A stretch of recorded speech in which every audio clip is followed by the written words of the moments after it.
Hello student, मैं Anuradha Agarwal from Nirmal Shardi classes. Student आज कक्षा 5 गणित अध्याय 7 गणित का जादू आज हम पढ़ने जा रहे हैं।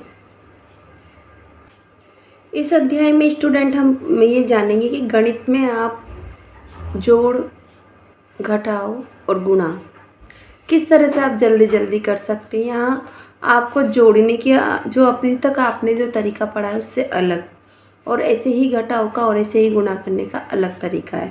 यहाँ पर एक छोटी सी कहानी गई है कहानी दी गई है राधा और उसकी माँ की।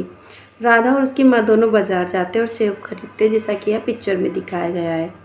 दुकानदार कहते हैं एक पेटी में 24 सेब आते हैं, तो एक सेब की यहाँ पर कहा गया एक पेटी में 24 सेब आते हैं। माँ ने कहा एक सेब कितने रुपए का है, तो उसने कहा 14 रुपये का है। तो माँ फटाफट जो 24 सेब होते हैं ना, उनको फटाफट माँ एक सेब के 14 रुपये, तो 12 सेब के कितने रुपए होंगे। हाँ, तो कौन पूछती है? राधा पूछती है। तो उन्होंने कहा, माँ ने फटाफट गुना करके बता दिया 168 रुपये हुए। तो फिर वो कहती राधा कि इतनी जल्दी से आपने कैसे कर लिया। तो फिर यह कहा कि यदि 1 किलोग्राम सेब का मूल्य 99 रुपये, तो 14 किलोग्राम सेब का मूल्य क्या होगा। तो माँ फटाफट बोल देती है 1386। अरे मम्मी, आपने इतना जल्दी जल्दी कैसे कर लिया? आप तो बहुत जल्दी हिसाब लगाती हो, क्या मुझे भी सिखाओगी? तो फिर उसकी माँ कहती है कि हाँ बेटा, इस तरह से कैसे हम जल्दी करेंगे, मेरा करने का जो तरीका है वो तुम्हें बताऊंगी मैं। तो वो कहती है कि मैंने ये वैदिक गणित से गुणा किया है। किससे किया है? वैदिक गणित से गुणा किया है। पर आपको वैदिक गणित जानने से पहले कुछ चीज़ें जाननी होगी, है ना, क्योंकि वैदिक गणित का आधार क्या है? एकाधिकेन पूर्वण, एक न्यूनन पूर्वण और परम मित्र अंक। इन्हीं की सहायता से योग और व्यकलन करना सीखा। तो आपने पिछली कक्षाओं में ये सब कुछ सीखा। अब देखो बच्चों, यहाँ पर हमारा सबसे महत्वपूर्ण उद्देश्य ये होता है इसमें कि आपको लाइन टू लाइन में बताऊँ और आपको इम्पोर्टेंट क्या है ये बताऊँ। तो ठीक है, सबसे पहले बात आती है एकाधिक की। एकाधिक क्या होता है? किसी भी संख्या का एक अधिक करना। किसी भी संख्या का एक अधिक करना, ये बहुत इंपॉर्टेंट है पेपर के लिए आपको। और एकाधिकेन का चिन्ह कैसा होता है? इस तरह से बिंदी वाला चिन्ह होता है, जो कि किसी भी अंक के ऊपर इस तरह से लगाया जाता है। जैसे 5 के ऊपर ही बिंदी लगी तो 5 में 1 जोड़ना है, मतलब 5 में 1 जोड़ा तो कितना हो गया? 6। अगर 0 के ऊपर एकाधिकेन चिन्ह लगा दे इस तरह की बिंदी, तो क्या बन जाता है? 1। तो आपने एकाधिक समझा कि किसी भी संख्या में ऊपर बिंदी लगा दो तो उसमें 1 प्लस हो जाएगा, 1 जुड़ जाएगा और उस संख्या का अगला अंक। जैसे 33 का एकाधिक क्या होगा? तो देखो यहाँ पर 33 का एकाधिक लगा दो आप इस तरह से, तो कितना हो गया आपका? 34। इसी तरह से 49 का एकाधिक 49 लिख दो और पीछे वाले अंक पे एक अधिक लगाओ, तो 49 में 1 ज़्यादा करते आपका कितना हो गया? 50। आप डायरेक्ट लिख दें, जरूरी नहीं कि आप इस तरह से जोड़ें जैसा कि इन्होंने कहा 99 का एकाधिकेन, फिर आपने +1 बराबर 100 लिखा। जरूरी नहीं कि आप इस तरह से करें। 52 का एकाधिकेन, तो 52 में ये बात कितना हो गया आपका? 53। 70 का एकाधिकेन यानी कि 0 पे आपको बिंदी लगाना है, पीछे वाले अंक पे बिंदी लगाना है और यहीं पर 1 बढ़ाना है, तो 70 1 71। 27 का एकाधिकेन क्या होगा? 7 के ऊपर बिंदी लगाओ यानी कि एकाधिकेन चिन्ह अब हो गया आपका 28। अब इसके बाद एकाधिकेन तो बच्चों आप लोगों ने बहुत आसानी से सीख लिया कि ओ मैम इसमें तो क्या है। पर एकाधिकेन पूर्वेण देखो, इसका मतलब है पूर्व से एक अधिक। मतलब जो भी अंक आपको दिया जाए ना, उसके पहले वाले अंक पर आपको एकाधिकेन लगाना है। जैसे कि आप यहाँ देखो 17 दिया हुआ है। क्या दिया है? 17। 17 में 7 का एकाधिकेन, तो 7 से पहले क्या है? 17 में अंक 7 का एकाधिकेन, तो 7 से पहले क्या है? 1, उस पर बिंदी लगाना है। तो यहाँ 7 तो आपको ऐसे लिखने, 1 से आगे कितना हो जाएगा? 2, यानी कि 27 हो जाएगा। इसी तरह से 32 में 2 के पूर्व अंक क्या है? 3। 3 पर एकाधिकेन लगा दो, 3 के बदले क्या लिखना है? पर 4, यानी कि 42 हो जाएगा। ऐसे ही 135 दिया है तो 3 का एकाधिकेन, 3 के पहले एकाधिकेन पूर्वेण। क्या बोलोगे आप? एकाधिकेन पूर्वेण। एकाधिक बोला तो आपको इकाई के अंक पे लगाकर एक अधिक कर दो, पर एकाधिकेन पूर्वेण जो बोला है तो जो अंक बोला है उसके पूर्व, उसके पहले जो अंक है उस पर आपको एक बिंदी लगानी एकाधिकेन पूर्वेण की। तो यहाँ पर देखो जैसे 107 में अंक 1, तो 1 के आगे कोई अंक नहीं तो हमें 0 लगाना होगा इस तरह से और फिर बिंदी लगानी होगी। तो 107 तो आपको एजीटी लिखना होगा। अब जब ये 0 है ना, तो 0 के ऊपर 1 लगते से आपका क्या हो गया? 1, है ना। बिंदी 1 लगाना, 0 में 1 जोड़ना, मतलब 1। अब देखो आप यहाँ पर 154, तो 154 में 154 तो आप एजीटीज लिख लीजिए। अब 154 के पहले अंक क्या है? 5, इस पर एकाधिकेन लगाओ, तो यहाँ पर 1 की जगह आपको 2 और पीछे के अंक सेम लिख देने हैं। ठीक है। इसी तरह से बच्चों यहाँ देखो 269 है ना, 79 में अंक 9 के पहले क्या है 7, तो मैं क्या करूँगी पहले तो ये संख्या लिख दूँगी और 9 से पहले जो 7 है उस पर एकाधिकेन पूर्वेण लगा दूँगी। एकाधिकेन पूर्वेण यानी कि जो अंक बोला है उसके पहले वाले अंक पर एकाधिकेन पूर्वेण लगाना है। तो 2 तो मैं सेम लिख दूँगी, 7 के में 1 बढ़ाऊँगी तो कितना हो गया 8 और 9 एज इट इज़ लिखना है। फिर देखो ये अंक है हिंदी के, हिंदी देवनागरी में, तो इसको देखो 6 के पूर्वेण अंक। अब 6 के पूर्वेण कोई भी नहीं तो आप 0 लगाकर उस पर ऐसे बिंदी लगाओगे, है ना बच्चों। और फिर आपको 6 और आपको 9 इस तरह से लिख लेना है जैसा लिखा हुआ है। तो अब देखो 6 और 9 तो आपको इसी लिखना है। ये 0 के में एकाधिकेन है तो क्या हो जाएगा आपका 1, और ये आपको हिंदी देवनागरी भाषा में ही लिखना होगा। यहाँ से देखो 128 में अंक 1 का पूर्वाधिकेन, तो 1 के पहले देखो यहाँ पर मैं पहले संख्या लिख देती हूँ, यहाँ पर आती है। और 1 के पूर्वेण अंक कुछ भी नहीं तो हमें 0 अपनी तरफ से लगाना है और उसमें बिंदी लगा देना है। जैसे बिंदी लगाई तो क्या हो गया आपका 1, और 1 पहले का ही था 2 और 8, 2 और 8, 2 आपको इस तरह से लिखना है। आपको जिस भाषा में गणित लिखी उसी भाषा में उत्तर देने होते हैं। अब यहाँ पर ये इम्पोर्टेंट है आपके लिए, जब संख्या में पूर्व अंक कोई नहीं होता है तो संख्या से सबसे बाईं ओर शून्य लगा देते हैं। ये इंपॉर्टेंट फैक्ट है। आपको ये चीज़ें जो मैं अंडरलाइन कर रही हूँ ध्यान रखना, पेपर में एकाधिक नंबर में आई जाता है। एक न्यूनयन का मतलब, न्यून मतलब कम करना, न्यून मतलब कम कर देना, है ना। तो संख्या में से 1 कम कर देना। जैसे एकाधिक था ना तो 1 ज़्यादा करना, और एक न्यून में मतलब 1 कम कर देना, और एकाधिकेन पूर्वेण में जो संख्या दी है उसकी जो अंक बोला है ना उससे पहले वाले अंक पर एकाधिक करना है।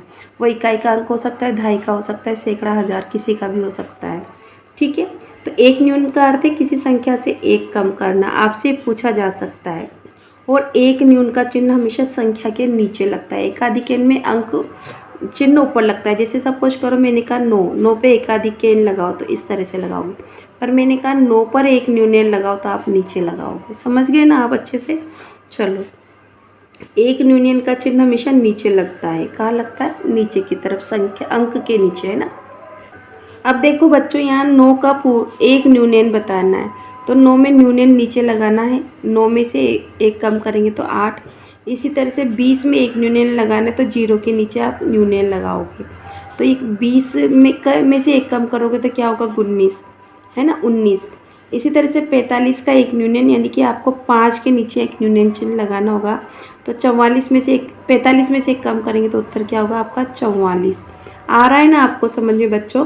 262 का एक न्यूनयन, तो आपको एक न्यूनयन का है ना तो इकाई के अंक पे ही लगाना, ये ध्यान रखना है बस आपको। तो 262 में से 1 कम करोगे तो 261 हो जाएगा आपको। 87 का एक न्यूनयन, तो 87 में लिख दो सबसे पहले और इकाई के अंक पे एक न्यून लगा देती हूँ तो 8। तो अब मुझे क्या करना है 87 में से -1 करना है, तो आपका उत्तर कितना हो जाएगा 86, है ना। बिफोर और आफ्टर पढ़ते हो ना, पहले और बाद वाली संख्या, वही मतलब है यहाँ पर। 75 का एक न्यूनयन, तो 75 में एक न्यूनयन में मतलब 5 के नीचे बिंदी लगानी है। फिर आपको क्या लिखना होगा यहाँ पर 75 पे एक न्यूनयन -1 बराबर आपका कितना हो गया 74, है ना बच्चों। इसी तरह से यहाँ देखो कितना लिखा है 90, तो 90 पे एक न्यूनयन लगा देते हैं हम यहाँ पर। 90 में यहाँ 0 के ऊपर नीचे बिंदी लगेगी, तो 90 में से 1 कम करोगे बच्चों तो -1 करते से आपका कितना हो गया 89, जिसको क्या बोलते हैं 89, है ना। तो आप इस तरह से नहीं लिखना, ये गलत है। आप कैसे लिखोगे, 8 कैसे लिखते हैं इस तरह से, और 9 कैसे लिखते हैं आप इस तरह से लिख सकते हैं आप, या फिर आप ऐसे भी लिख सकते हैं 8 को इस तरह से, ऐसे 8 लिखते हैं, और फिर 9 आपको पता है ना इस तरह से भी लिखते हैं। तो दोनों में से कोई सा भी लिख सकते हैं आप, ठीक है। अब देखो बच्चों यहाँ 124 का एक न्यूनयन, तो सबसे पहले मैं 124 लिख देती हूँ यहाँ पर। ये एक न्यूनयन लगाना है मतलब मुझे 4 के नीचे बिंदी लगाना है, तो यहाँ पर मुझे लिखना है 124 -1, तो कितना हो गया आपका 123, है ना, 123 3। आपको भाषा का ध्यान रखना है, हिंदी देवनागरी में ही आपको लिखना है। अब एक न्यूनन पूर्वण क्या होता है, ये भी इम्पोर्टेंट है आपका, पूर्व से एक कम करना। यह सूत्र कहता है कि पूर्व अर्थात पहले वाले अंक से एक कम करना होता है। जैसा कि हमसे कहा कि 56 में 6 के पूर्व एक न्यूनन पूर्वण करना है, तो 6 के पूर्व क्या है 5, 5 पे के नीचे बिंदी लगानी, एक न्यून चिन्ह लगाना है। आइए एक्सरसाइज करते हैं, ज़्यादा अच्छे से समझ पाएंगे। देखो यहाँ पर 372 में 7 का एक पूर्वण, एक न्यूनन पूर्वण, बिल्कुल सेम एकाधिकेन की तरह, जैसे आपने एकाधिकेन पूर्वण में किया था ना, वैसा ही उसका उल्टा है। बस 7 से पहले क्या है 3, 3 के नीचे बिंदी लगा दो। तो 72 तो जहाँ की जाएगी 3 में से एक कम करना है, यानी कि 2। सैकड़ा के अंक पे लिखा है तो सैकड़ा के अंक पे कम कर दो, दहाई के अंक पे तो दहाई के, और इकाई के अंक पे तो इकाई के अंक पर एक कम करना है आपको। यहाँ देखो 5210 में जीरो का एक न्यूनन पूर्ण, जीरो की एक न्यूनन पूर्ण कौन है 1, तो 1 पे बिंदी लगाना है आपको। तो 0 तो ऑलरेडी है, 1 में से एक कम करूँगी तो 0 ही तो होगा, और वही यहाँ 52 के 52 लिख देंगे। फिर यहाँ देखो 29 में 9 का एक न्यूनन पूर्वण, तो यहाँ से देखो 29 में 9 से पहले क्या है 2 के नीचे आपको बिंदी लगा देना है। तो यहाँ पर 9 तो आपको ऐसे ही लिखना है, और यहाँ 2 की जगह 1 करना है बस। अब देखो यहाँ मैं करके बताती हूँ इसमें ना एक्सरसाइज। देखो 168 में 8 का एक न्यूनन पूर्वण, तो सबसे पहले तो मैं 168 लिख लेती हूँ। 8 के पूर्वण क्या है 6, तो 1 और 8 तो मैं सेम लिख लूँ, 6 में से एक कम करना है, यानी कि मुझे 5 करना है, 158 हो गया, है ना सिंपल। फिर देखो 425 में 2 का एक पूर्वण, तो 2 के पहले क्या है 4, तो सबसे पहले मैं तो 425 लिख लूँ। 2 के पूर्वण अंक क्या है ना, तो 4, 4 पर एक न्यूनन पूर्वण लगा दूंगी मैं। तो 4 में से एक कम करे तो 3, और पीछे के 25 जैसे कि जैसे लिख दो, 325 हो गया। फिर 115 में अंक 5 का एक न्यूनन पूर्वण, तो सबसे पहले मैं 115 लिख लेती हूँ। 5 के पूर्वण अंक क्या है ये वाला, दहाई वाला, इसके नीचे मैंने बिंदी लगा ली। तो 1 और 1 में से 0 जाए, मतलब 1 में से 1 जाएगा तो क्या हो जाएगा 0, और 5 के 5 ही, मतलब यहाँ पर आपको 0 करना है। अब देखो यहाँ पर बच्चों, देखो आप यहाँ पर ये कितना है 6, ये कितना है आपका 7, और ये कितना है आपका 2। अब 7 के एक पूर्वण, एक न्यूनन पूर्वण, 7 के एक न्यूनन पूर्वण अंक कौन सा है 6 में से एक कम करना है, तो 5, और 5 को अपन कैसे लिखते हैं इस तरह से, और ये आपका हो गया 572। यहाँ 2915 में 5 के पूर्वण पे, तो 2915 लिख देते हैं हम, है ना, ये 9 इस तरह से लिख दो। तो 5 के पूर्वण अंक क्या है 1 पर यहाँ कम करना है, तो मैं सेम तो नंबर ये लिख देती हूँ, 1 में से 1 जाएगा तो 0, और ये 5 पीछे के सेम एज इट इज, है ना, बहुत ईजी। ओ मैम ये तो बहुत ईजी, बहुत मज़ा आया। तो आगे भी चलते हैं। अब देखो एक और, पहले आपने एकाधिक पढ़ा, फिर एकाधिकेन पूर्वण, फिर एक न्यूनन, फिर एक न्यूनन पूर्वण पढ़ा। अब पढ़ते हैं परम अंक मित्र। तो परम मित्र अंक क्या होते हैं, जब दो अंकों को जोड़ देते हैं ना तो उनका योग 10 हो जाता है ना, तो वो एक दूसरे के पूरक अंक या परम मित्र अंक कहलाते हैं। ये चीज़ आपको पक्के से याद रखनी है। जैसे अगर कोई 9 अंक है तो 9 का परम मित्र अंक क्या होगा 1, और 1 का परम मित्र क्या होगा 9, तो दोनों एक दूसरे के पूरक होते हैं, क्योंकि इन दोनों का योग 10 होना चाहिए। जैसे आपसे कहा जाए कि 2 का परम मित्र बताओ, तो 2 में ऐसा क्या जोड़ें कि 10 हो जाए, तो आप कहेंगे मैम 8 जोड़ेंगे, तो 10 हो गया। तो 2 का परम मित्र अंक 8 और 8 का परम मित्र अंक 2 है। इसी तरह से आप सारे क्वेश्चन करेंगे। तो स्टूडेंट देखिए, आइए हम वैदिक विधि से योग करना सीखते हैं। तो देखो यहाँ पर सबसे पहले जो सवाल दिया है वो एकाधिकेन पूर्वेण की सहायता से योग कीजिए, यानी कि जोड़ करना है, आपको जोड़ना है। आप सामान्यतः जैसे जोड़ते हो ना वैसे ही संख्याओं को जोड़ना है। हासिल जो 1 या 2 आप जैसे भी लगाते हो ना, तो वो हासिल को बस आपको बिंदी के रूप में लगाना है। आप हमेशा संख्याओं के यहाँ ऊपर हासिल लगाते हो, पर आपको हासिल यहाँ लगाना पड़ेगा बिंदी के रूप में, ठीक है। तो देखो कैसे, 6 और 7 को जोड़ो कितने हुए 13, तो 13 इस जगह पे हुए ना, तो इसके यहाँ पर 13 के 3 तो यहाँ लिखो, और यहाँ हासिल का 1 यहाँ लगेगा आपका। 6 के ऊपर बिंदी, ऊपर नहीं लगाना, ये ध्यान रखना है। अब देखो 5 और 1 हासिल का 6, और 6 कितने हो गए 12। अब 12 कहाँ हुए यहाँ हुए ना, तो यहाँ पर आपको हासिल लगाना पड़ेगा। 12 के 2 हासिल लगा आपका 1। अब 5 और 1 6 और 4 कितने हो गए आपके 10 की 0 हासिल लगा 1। तो यहाँ पर कोई अंक नहीं है, 0 लगाओ और यहाँ पर इस तरह से हासिल लगाओ और अब 0 में 1 जुड़ा तो 1। इस तरह से आपको करना है। बहुत सारे स्टूडेंट मुझसे कहते हैं कि मैम इस तरह से हमको ये लिखनी पड़ेगी क्या लाइंस? नहीं बेटा, ये आपको लिखने की आवश्यकता नहीं है, सिर्फ आपको बोलना आना चाहिए, समझ में आना चाहिए। क्योंकि हम इतने सारे जोड़ बाकी गुणा करते हैं वैदिक विधि से, उनमें लाइनें तो लिखी होती तो समझाने का तरीका है, तो है ना। बाकी आपको पेपर में लिखने की आवश्यकता नहीं, जैसा अपन कर रहे हैं मैं बता रही हूँ वैसे ही करना है, ठीक है। 7 और 6 कितने हो गए 13 के 3 हासिल लगा 1 यहाँ पर। 7 और 1 8 और 8 16 के 6 हासिल कहाँ लगेगा यहाँ पर। अब देखो 5 और 1 6 और 3 8, ठीक है ना, इस तरह से। तो देखो सबसे पहले इकाई के अंक को जोड़ लेते। 6 और 4 10 की 0 हासिल कहाँ लगेगा यहाँ पर, है ना। 8 और 1 9 9 और 7 तो यहाँ ऊपर से जोड़ो। 7 और 1 8 8 और 8 16 16 के 6 हासिल कहाँ लगेगा यहाँ नीचे, ठीक है।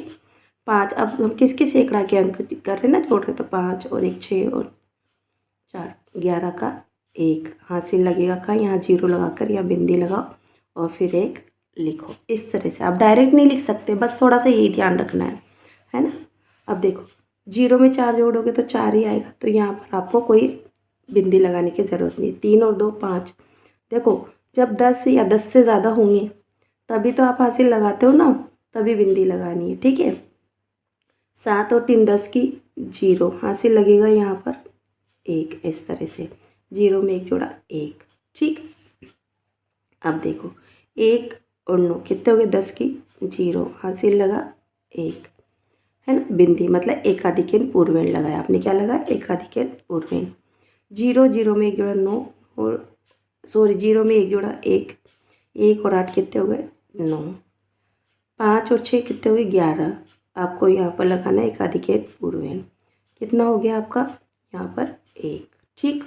ऐसे ही 7 और 5 12 के 2 आपका एकाधिकेन पूर्वेण लगा। 5 के अंक 8 पर एकाधिकेन पूर्वेण लगाएंगे, ये चीज़ बोलना आना चाहिए आपको, है ना। 7 और 5 12 के 2 हाँ एकाधिकेन पूर्वेण लगाए हमने 5 के पूर्वेण अंक 8 पर, ठीक है। 8 और 1 9 9 और 8 कितने हो गए 17। 8 के पूर्वेण अंक क्या है 4 पर हमने एकाधिकेन लगाया। 3 और 1 4 और 4 कितने हो गए 8। इस तरह से आपको करना है।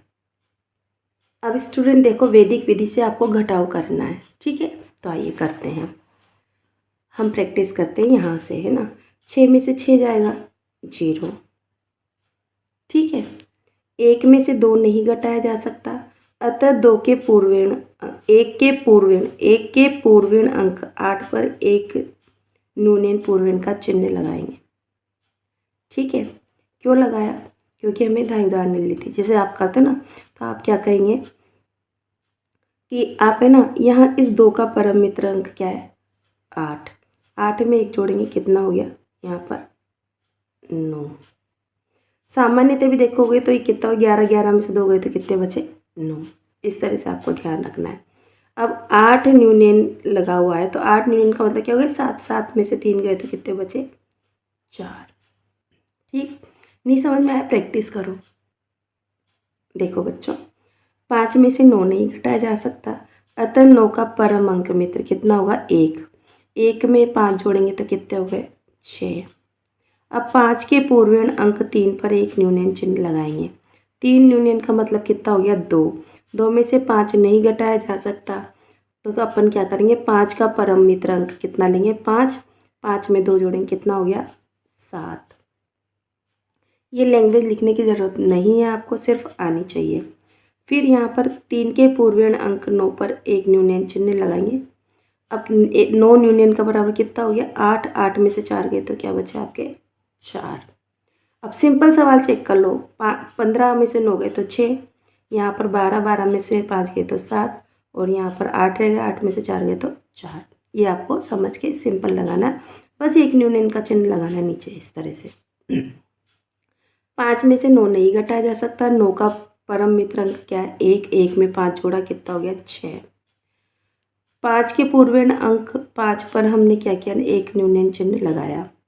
एक न्यूनन चिन्ह लगाने के बाद में 5 में से 1 गया तो कितना बचे 4, 4 में से 7 नहीं घटाया जा सकता।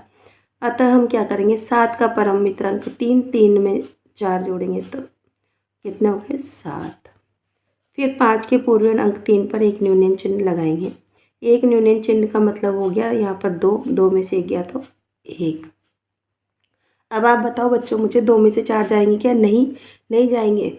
तो आप क्या करेंगे 4 का परम मित्र अंक कितना होगा 6, 6 में 2 जोड़ोगे तो कितने हो गए आपके 8। अब 2 के पूर्व अंक 3 पर एक न्यूनन चिन्ह लगाएंगे। 3 न्यूनन बराबर कितना हो गया 2, 2 में से 7 नहीं घटाया जा सकता। तो 7 का परम अंक मित्र क्या है 3, 3 में 2 जोड़ेंगे तो कितना हो गया 3 में 2 जोड़ेंगे तो हमारे हो गए 5। कितने हो गए 5। अब 3 के पूर्व अंक 6 पर एक न्यूनन चिन्ह लगाएंगे। 6 न्यूनन बराबर कितने हो गए 4, 4 में से 2 गए तो कितने बचे 2। ठीक है ना बच्चों। अब देखो बच्चों, आपके लिए पेपर के लिए बहुत बहुत इम्पोर्टेंट है ये। देखिए आप, मैं इसीलिए बुक से पढ़ा रही हूँ कि मैं आपको इम्पोर्टेंट लाइन्स लगवा सकूँ। चरम अंक क्या होता है, निखिलम अंक कैसे कहते हैं। पेपर में पूछा जाता है चरम अंक बताओ, 1 नंबर पे जरूर आता है। तो किसी भी संख्या का इकाई के अंक को चरम अंक तथा शेष अंकों को निखिलम कहा जाता है। ये आपको ध्यान रखना है। ठीक है, इस देखा जैसे कि 912 संख्या, तो 2 क्या है चरम अंक और 1 और 9 क्या है निखिलम अंक, है ना। ये आना चाहिए। विचलन किसे कहते हैं बेटा? देखो वैदिक मैथ्स में हमने जोड़ करना सीख लिया, घटाव करना सीख लिया। अब गुणन, गुणन करने के लिए विचलन आना जरूरी है। अब विचलन होता क्या है, तो देखो आप है ना आधार अंक मानो, आधार अंक या तो 10, 100 या 1000 ही माना जाता है वैदिक गणित में। आपको ये ध्यान रखना है। यदि किसी संख्या में आधार को घटा दिया जाए तो प्राप्त संख्या विचलन कहलाती है। जैसे कि मैंने आपसे कहा कि 9 का विचलन बताओ, तो 10 आधार अंक है। आधार अंक क्या होगा 10, है ना, क्योंकि बिल्कुल नियरेस्ट 10 के हैं। तो 10 में से आप 9 घटाओगे तो क्या, 9 में से 10 घटाओगे तो क्या बचेगा -1। तो ये ध्यान रखना है आपको। अब देखो विचलन 2 तरह की होती है, तो ऋणात्मक या धनात्मक 2 तरह के विचलन होते हैं। जब संख्या आधार से छोटी होती तो ऋणात्मक विचलन होता है, और जब संख्या आधार से बड़ी होती तो धनात्मक विचलन होता है। ये बात आपको आनी ही चाहिए। स्टूडेंट देखिए, जब भी हमें ना विचलन निकालना होता है तो एक फॉर्मूला लगाना पड़ता है। वो क्या है, संख्या माइनस आधार। ये आपको याद रखना है। जिसकी संख्या जो या तो आधार या संख्या में से कोई एक बड़ा होगा, जो बड़ा होगा उसी का चिन्ह लगेगा। ये ध्यान रखना है, तभी विचलन धनात्मक या ऋणात्मक होगा। आइए देखते हैं कैसे। जैसे हमसे कहा गया कि 12 का विचलन लिखना है, तो सबसे पहले संख्या 12, फिर माइनस का साइन, और फिर हमारा जो आधार अंक क्या होगा 10, क्योंकि 2 अंकों की संख्या है ना। तो ये ध्यान रखना है आपको। अब यहाँ देखो 12 में से 10 गए तो क्या बचे 2। अब देखो ये प्लस के 12 बड़े हैं, माइनस के 10 छोटे हैं, तो ये क्या होगा धनात्मक विचलन +2। जब भी विचलन लिखेंगे प्लस माइनस के साथ लिखें। इसी तरह संख्या 6 का विचलन क्या होगा 6 माइनस संख्या माइनस आधार कितना है हमारा 10। अब देखो 10 में से 6 जाएंगे तो कितने बचेंगे 4, पर 10 किसके माइनस के हैं तो माइनस। तो आपको यहाँ पर प्लस का तो लगाने की ज़रूरत नहीं होती, पर लगाने की आदत डाल दें। तो विचलन क्या होगा -4। तो हमने क्या कहा था कि यदि संख्या आधार से छोटी होती है तो विचलन हमेशा ऋणात्मक होता है, और संख्या यदि आधार से बड़ी है तो विचलन हमेशा धनात्मक होगा। ये बात हमने यहाँ साबित कर दी। इसके बाद यहाँ थोड़ी सी प्रैक्टिस कर लें। आधार 10 हो तो विचलन क्या होगा, 15 का विचलन क्या होगा, तो ये संख्या 10 से बड़ी है तो प्लस 5, कितना बड़ी 5। 18 10 आधार अंक से बड़ी है तो क्या होगा +8। 7 का विचलन क्या होगा, ये क्योंकि हमें ये क्या है कि 10 आधार अंक 10 से छोटी तो -3। आपको तो ये देखना है 10 से कितना बड़ा है और कितना छोटा है ना, बस इतना सा ध्यान रखना है। यहाँ तक विचलन देखो 13 में से 10 घटाएंगे तो क्या होगा +3। 4 है ना, 4 में से 10 घटाएंगे तो -6। ये यहाँ है 105 का विचलन कैसे होगा, तो देखो यहाँ पर हम 105, जब भी 100 का अंक चल रहा है ना, या 100 के आसपास की चाहे भले 2 ही अंकों की संख्या क्यों ना हो, तो 100 में से जब हम घटाएंगे इनको, है ना, तो फिर क्या होगा, तो ये देखना 105 100 में से घटाएंगे, है ना, तो क्या बचेगा +5। तो आपको 5 इस तरह से लिखना है। फिर यहाँ देखो 115 का विचलन क्या होगा, तो यहाँ 115 में से -100 करूँगी तो कितना बचेगा 15। कितना बचेगा 15। तो आप 15 इस तरह से भी लिख सकते हैं, और अगर आपको इस तरह से लिखना आता है तो आप ऐसे भी 15 लिख सकते हैं, ये आपके ऊपर है। ठीक है, ये क्या है 93। कितना है 93 का विचलन। तो 93 -100 होगा तो कितना होगा, कितना अंतर आ रहा है, 7 का अंतर आ रहा है। तो 7 पर कैसे है माइनस के, क्योंकि ये 100 से छोटी है। फिर 113 का विचलन क्या होगा, तो -100 करेंगे तो क्या होगा 13। क्या होगा 13 कौन से प्लस के 13, है ना। विचलन हमेशा प्लस माइनस के साथ लिखना, क्योंकि आगे काम आ रहा है हमारा। अभी कितना है 97 का विचलन। तो ये 97 का विचलन क्या होगा, यानी कि 100 से 3 कम है तो -3 इसका विचलन होगा। स्टूडेंट देखिए, अगर आपने 3 इस तरह से लिख लिया तो आपका आंसर गलत होगा। आप इस तरह से 3 लिखें, ठीक है, इस चीज़ का ध्यान रखें। अब देखो बच्चों, हमने कहा था राधा और उसकी माँ जब बाज़ार गए तो मैंने जल्दी जल्दी गुणा करके देख लिया था। तो उन्होंने कहा कि वैदिक विधि से गुणा किया। घर आकर राधा की माँ कहती है, राधा को गुणा सिखाती है। तो राधा तो 13 गुणा 12 जैसे सिंपल अपन करते हैं ना, वैसे ही करना करा, पर राधा की माँ ने उसे अलग से बताया। तो देखो ये ना 10 के निकट है, तो निकटतम आधार लिखना पड़ेगा आपको। निकटतम आधार कितना है 10, क्योंकि आपको या तो 10 या 100 में से ही आपको लेना है, या फिर 1000 में से। सबसे पहले आपको क्या लिखना होगा यहाँ पर बच्चों, संख्या। फिर यहाँ क्या लिखना होगा, विचलन। ठीक है, जब आपको ये चीज़ समझ में आ जाएगी तभी हम करेंगे। तो संख्या क्या है 13, विचलन क्या होगा +3, क्योंकि 10 से 3 ज़्यादा है। 12 का विचलन क्या होगा +2। अब आपको यहाँ लाइन खींच देनी है। अब जब आप यहाँ लाइन खींच दोगे तो अब देखो यहाँ स्टूडेंट, आपको सबसे पहले विचलन को गुणा करना होगा। इस तरह का ओब्लिक का चिन्ह लगाना होगा, और जो ये विचलन है ना उनको गुणा करना होगा। तो 3 गुणा 2। अब प्लस की संख्या तो प्लस आप लगा सकते हैं यहाँ पर, और माइनस की है तो माइनस लगा सकते हैं। प्लस में लगाने की ज़रूरत नहीं होती है। अब आपको जो संख्या और विचलन में से किसी भी एक को ऐसे जोड़ना होगा। जोड़ना घटाना जैसा चिन्ह वैसा करना है। तो 13 + 2 हमारे पास है। ये एरो ऐसे कैसे लगाएंगे, 3 को 2 से गुणा किया 6, और 13 में 2 जोड़े तो कितने 15। अब यहाँ से आपको इन अंकों को जोड़ना है या घटाना, जैसी स्थिति होती है वो करना है। यहाँ पर हमारे पास माइनस का साइन नहीं है तो जोड़ेंगे। तो आपको जोड़ने में सबसे पहले ये इकाई का अंक है ना, तो यहाँ 2 अंक नहीं होने चाहिए, एक ही अंक रखा जाएगा, क्योंकि आधार में हमारे पास एक 0 है। तो ये 6 ऐसे कैसे लिखना है और 15 ऐसे कैसे लिख देना, और आपका आंसर हो गया 156। में तो बहुत जल्दी से हो गया। हाँ बेटा, ऐसे ही जल्दी से होता है। आपको ये ध्यान रखना है कि दायां और बायां भाग हमेशा याद रखना है। ये दायां और ये बायां भाग, ये दायां बायां, है ना। इसके पीछे हमेशा एक ही अंक रखना है। अगर 2 होंगे तो हासिल लगा देंगे, जैसे लगाते हैं, है ना। आपको ये ध्यान रखना है, संख्या और विचलन को एक तरफ से जोड़ना है, चाहे कैसे भी जोड़ो, इधर से जोड़ो चाहे इधर से जोड़ो। अगर घटाव का निशान है तो घटाएंगे, और विचलनों का गुणनफल हमेशा लिखेंगे, और इसके पीछे दो भागों में आपको गुणन लिखना है। ठीक है, आगे देखते हैं हमारा कौन सी संख्या प्रैक्टिस करते हैं। ये तो मैंने आपको बताया 10 के आधार पे। अब मैं आपको बताती हूँ।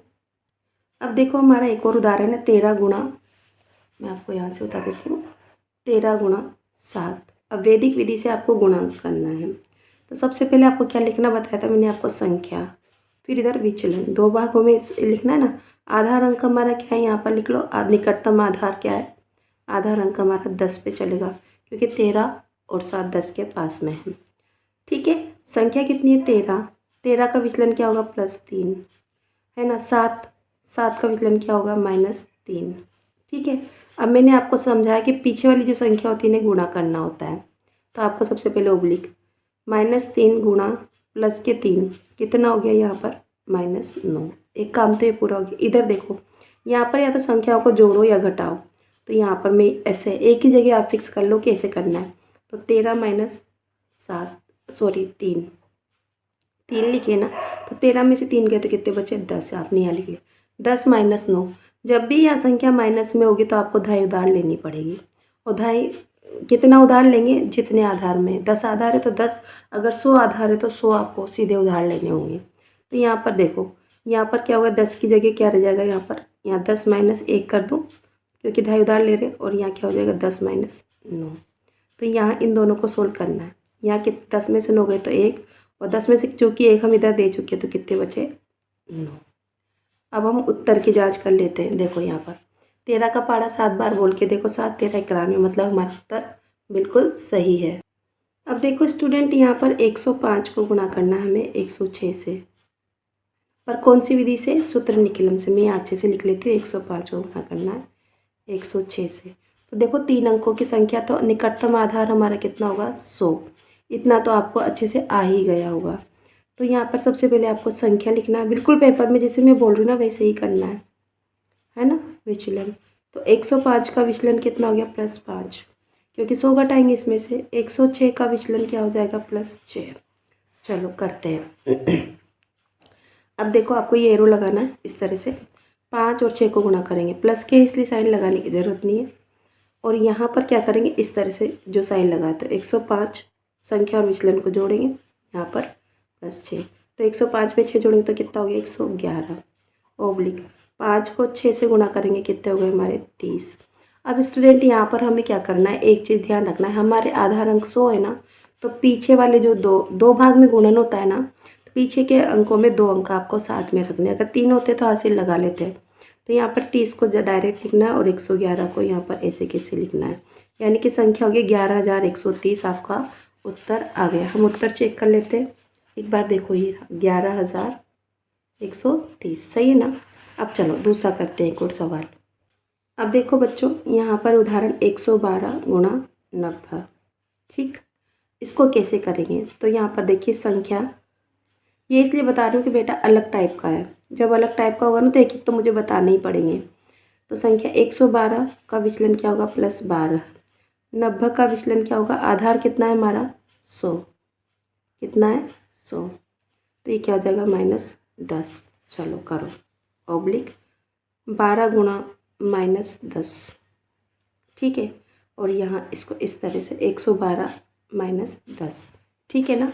अब करते हैं अपन, 112 में से 10 जाएंगे तो कितने बचेंगे? 102।